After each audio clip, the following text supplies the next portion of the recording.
Hello friends, welcome back to my channel. ಇವತ್ತು ನಾನು chicken nuggets ಹೇಗೆ ಮಾಡೋದು ಅಂತ ಹೇಳ್ಕೊಡ್ತೀನಿ.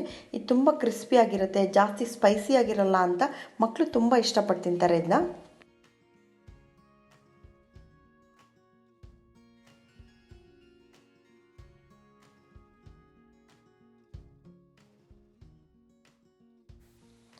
ಇದಕ್ಕೆ ಫಸ್ಟ್ ಬೇಕಾಗಿರೋದು ಬ್ರೆಡ್. ನಾನೊಂದು 6 ಪೀಸ್ಗಳಷ್ಟು ಬ್ರೆಡ್ ತೊಗೊಂಡಿದ್ದೀನಿ.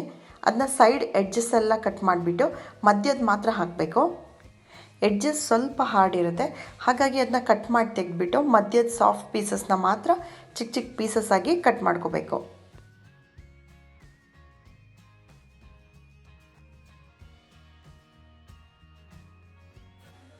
ಚಿಕನ್ ಬ್ರೆಸ್ಟ್ ಅಥವಾ ಬೋನ್ಲೆಸ್ ಪೀಸಸ್ ತೊಗೋಬೇಕು.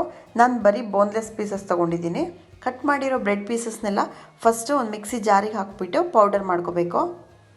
ಬ್ರೆಡ್ ಪೌಡರ್ ಮಾಡ್ಕೊಂಡಿದ್ದಾಯಿತು. ತುಂಬ ಫೈನ್ ಪೌಡರ್ ಏನು ಬೇಡ, ರಸ್ಕ್ ಪೌಡರ್ ಇರುತ್ತಲ್ಲ ಅಷ್ಟಿದ್ರೆ ಸಾಕು. ತುಂಬ ಫೈನ್ ಪೌಡರ್ ಮಾಡಿಕೊಂಡ್ರೆ ನಗ್ಗೆಟ್ಸ್ ಕ್ರಿಸ್ಪಿಯಾಗಿರಲ್ಲ. ಇವಾಗ ಅದೇ ಜಾರಲ್ಲಿ ಅದ್ರ ಮೇಲೇ ಬೋನ್ಲೆಸ್ ಚಿಕನ್ನ ಹಾಕೋಬೇಕು.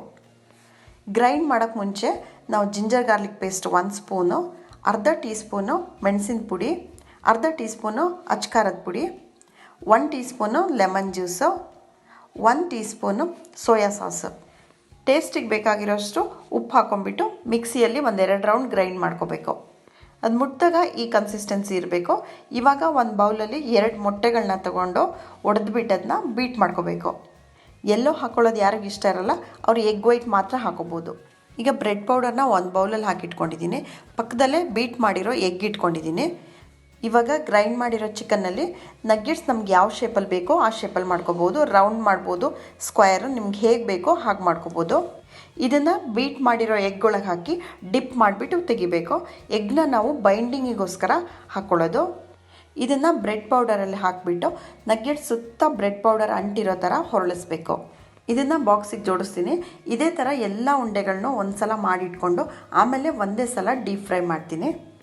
ಈ ಥರ ಕೋಟಿಂಗ್ ಆಗಿರೋ ನಗ್ಗೆಟ್ಸ್ನ ಒಂದು ಬಾಕ್ಸಲ್ಲಿ ಹಾಕಿಬಿಟ್ಟು ಫ್ರಿಜ್ಜಲ್ಲಿ ನಾವು 1 ಮಂತ್ವರೆಗೆ ಇಡ್ಬೋದು. ನಾವು ಯಾವಾಗ ಬೇಕೋ ಆವಾಗ ಅದನ್ನ ತಗೊಂಡು ಡೀಪ್ ಫ್ರೈ ಮಾಡ್ಬೋದು. ಇವಾಗ ಒಂದು ಪ್ಯಾನಲ್ಲಿ ಎಣ್ಣೆ ಕಾಯಕ್ಕೆ ಇಟ್ಕೊಂಡು ಎಣ್ಣೆ ಕಾಯ್ದ ಮೇಲೆ ಈ ನಗ್ಗೆಟ್ಸ್ನೆಲ್ಲ ಅದಕ್ಕೆ ಹಾಕಿಬಿಟ್ಟು ಡೀಪ್ ಫ್ರೈ ಮಾಡಬೇಕು.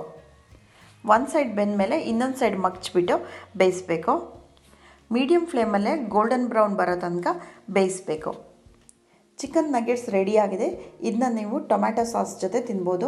ಹೇಗೆ ಬಂದಿದೆ ಅನ್ನೋದನ್ನ ನಾನು ಓಪನ್ ಮಾಡಿಬಿಟ್ಟು ತೋರಿಸ್ತೀನಿ. ತುಂಬ ಕ್ರಿಸ್ಪಿಯಾಗಿ ಬಂದಿದೆ, ಒಳಗಡೆ ಚಿಕನ್ ಎಲ್ಲ ಚೆನ್ನಾಗೇ ಬೆಂದಿದೆ. ಸೊ ಇವಾಗ ಚಿಕನ್ ನಗ್ಗೆಟ್ಸ್ ರೆಡಿಯಾಗಿದೆ.